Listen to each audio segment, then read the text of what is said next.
Bom dia a todos, que a paz de nosso Senhor e Salvador Jesus Cristo esteja contigo, meu irmão e minha irmã. A mensagem de hoje tem como tema: a prosperidade é a vontade de Deus para a nossa vida.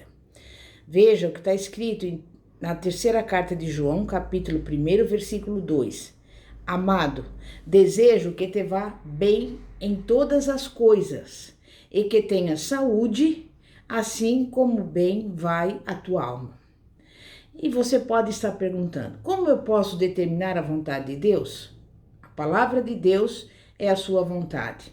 Logo, a primeira coisa que devemos estabelecer é o que a Bíblia diz com relação à prosperidade. Essa passagem que eu acabei de falar, ela foi escrita aos cristãos do Novo Testamento, ou seja, ela foi escrita para você e para mim. Ela nos diz que Deus quer que prosperemos em todas as coisas, tenhamos saúde, bem como vá bem a nossa alma. Sabemos que é importante termos saúde. É difícil servirmos a Deus com eficácia se estamos aprisionados por doenças e enfermidades. Deus quer que sejamos curados e tenhamos saúde, a fim de podermos servi-lo mais efetivamente. Da mesma forma, Ele deseja que prosperemos. Quando somos prósperos, podemos fazer mais pelo reino de Deus e com mais eficiência. Em 2 Coríntios capítulo 8, Paulo escreveu aos coríntios acerca das finanças. Em particular, ele os estimulou, falando sobre a oferta e as bênçãos de Deus que viriam a quem ofertasse.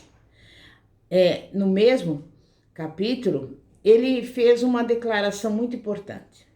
Porque já sabeis a graça de nosso Senhor Jesus Cristo, que sendo rico, por amor de vós, se fez pobre, para que pela sua pobreza enriqueceis. 2 Coríntios 8, 9. A prosperidade é uma bênção redentora. Jesus comprou a nossa prosperidade e a providenciou em nossa redenção. Ele se fez pobre para que pudéssemos ser ricos. Muitos acham que isso significa que Jesus se fez espiritualmente pobre para que fôssemos espiritualmente ricos. Contudo, no contexto, tal declaração se refere às finanças. O capítulo inteiro enfoca as bênçãos materiais. Jesus não foi materialmente pobre quando esteve na terra. Um homem espiritualmente pobre não poderia curar os enfermos e expulsar os demônios. Jesus se fez pobre fisicamente ao morrer na cruz. Ele foi despojado de todas as suas possessões terrenas naquele momento. Até mesmo as suas vestes foram lhe tiradas e os soldados as disputaram. Jesus se fez pobre naquele momento como nosso substituto, a fim de nos redimir da pobreza. Isso está afirmado claramente em Gálatas capítulo 3, versículos 13 a 14, que diz: Cristo nos resgatou da maldição da lei, fazendo-se maldição por nós, porque está escrito: maldito todo aquele que for pendurado no madeiro, para que a bênção de Abraão chegasse aos gentios por Jesus Cristo, e para que, pela fé, nós recebamos a promessa do Espírito. Essa passagem afirma que Jesus se fez maldição por nós. Jesus se pendurou em uma árvore e se fez maldição por nós. Mas por que ele agiu assim? Para nos resgatar da maldição da lei. A maldição da lei está descrita em Deuteronômio capítulo 28. Parte desta maldição é a pobreza. Repetidas vezes, Deus declara que quando a maldição da lei recai sobre uma pessoa, ela empobrece e tem necessidade. Mais especificamente, afirma que os seus campos não produzirão e o seu negócio fracassará.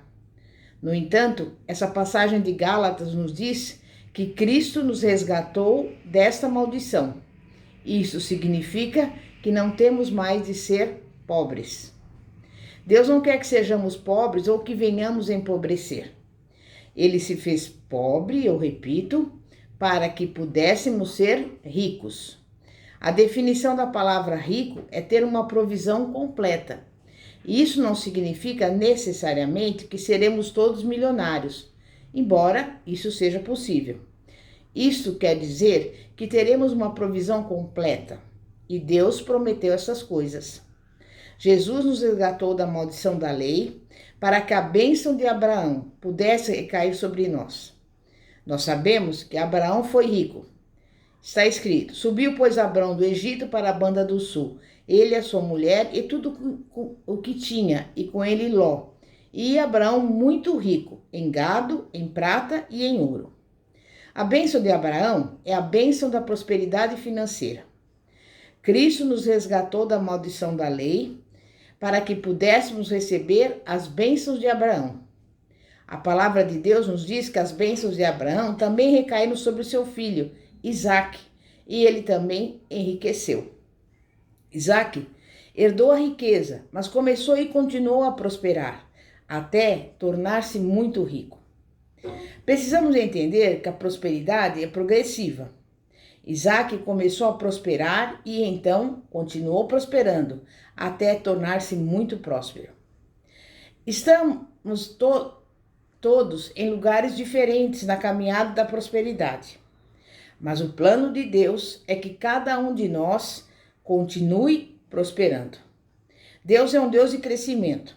O crescimento das ovelhas, das vacas e dos servos de Isaque foi tão numeroso que até mesmo provocou a inveja por parte dos seus inimigos.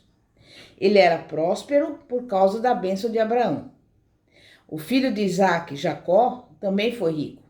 Jacó era neto de Abraão e a bênção de Abraão passou para ele também. A seguinte passagem fala sobre Jacó. Gênesis 30, 43. E cresceu o varão em grande maneira, e teve muitos rebanhos, e servas, e servos, e camelos, e jumentos. A Bíblia não diz que Jacó herdou a sua riqueza, mas que ele herdou a bênção de Abraão. A habilidade de prosperar recaiu sobre ele. E quando Jacó teve de fugir do seu irmão Esaú, ele atravessou o Jordão com apenas as roupas em suas costas e o cajado em sua mão. E quando retornou 20 anos mais tarde, proclamou que se tinha tornado em 2 bandos. Ele experimentou um grande crescimento por causa da bênção de Abraão e da sua aliança com Deus. A bênção de Abraão passou para a sua descendência, inclusive você e eu. Gálatas 3:29 diz: e se sois de Cristo, então sois descendência de Abraão e herdeiros conforme a promessa. Se você pertence a Cristo, faz parte da descendência de Abraão e é herdeiro conforme a promessa. A justiça, autoridade e habilidade de prosperar recaíram sobre você. Deus quer que os seus filhos prosperem, porque a prosperidade é a vontade de Deus. E à medida que continuamos a examinar as Escrituras, uma coisa ficará óbvia. A Bíblia ensina claramente que seguir a Deus e viver para Deus trará prosperidade. Nós podemos ver, por exemplo, isso em Josué 1:8. Nessa passagem, Deus está falando a Josué que se ele meditar na sua palavra, verá como aplicá-la em sua vida. Então, será um agente desta palavra. E quando meditamos na palavra de Deus, podemos ver como usá-la em nosso viver. E somente quando somos agentes da palavra, ela é efetiva em nossas vidas. Ouvir simplesmente não é o suficiente. Praticar a palavra é o que conta. E essa passagem continua a dizer que quando praticamos a palavra de Deus, ou seja, quando a colocamos em ação e seguimos os princípios de Deus, faremos o nosso caminho próspero. Ele quer que você tenha sucesso em tudo que fizer e que prospere em todas as coisas. Tem uma outra passagem também, Deuteronômio 8:18, que nos diz que Deus nos dará força para adquirirmos poder. Ela não diz que ele derramará o poder sobre nós automaticamente, mas que nos dará a habilidade e o vigor para conquistar poder. E isso é conseguido quando seguimos os seus princípios e praticamos a sua palavra. Se fizermos essas coisas, podemos esperar a prosperidade. Sendo assim, concluímos que a prosperidade é a vontade de Deus.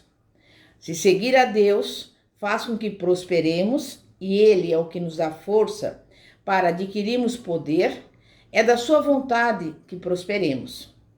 Se Jesus se fez pobre para que pudéssemos ser ricos, é da sua vontade que prosperemos. Se Jesus nos resgatou da maldição da miséria para que pudéssemos ter a bênção de Abraão, é a sua vontade que prosperemos. Mas por que Deus faria tudo isso e nos providenciaria a prosperidade para depois dizer que não é a sua vontade que prosperemos?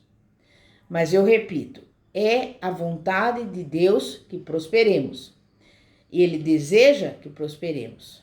Se não tirarmos proveito disso e desenvolvermos a atitude de prosperidade dentro de nós, estaremos desperdiçando o que Jesus fez por nós.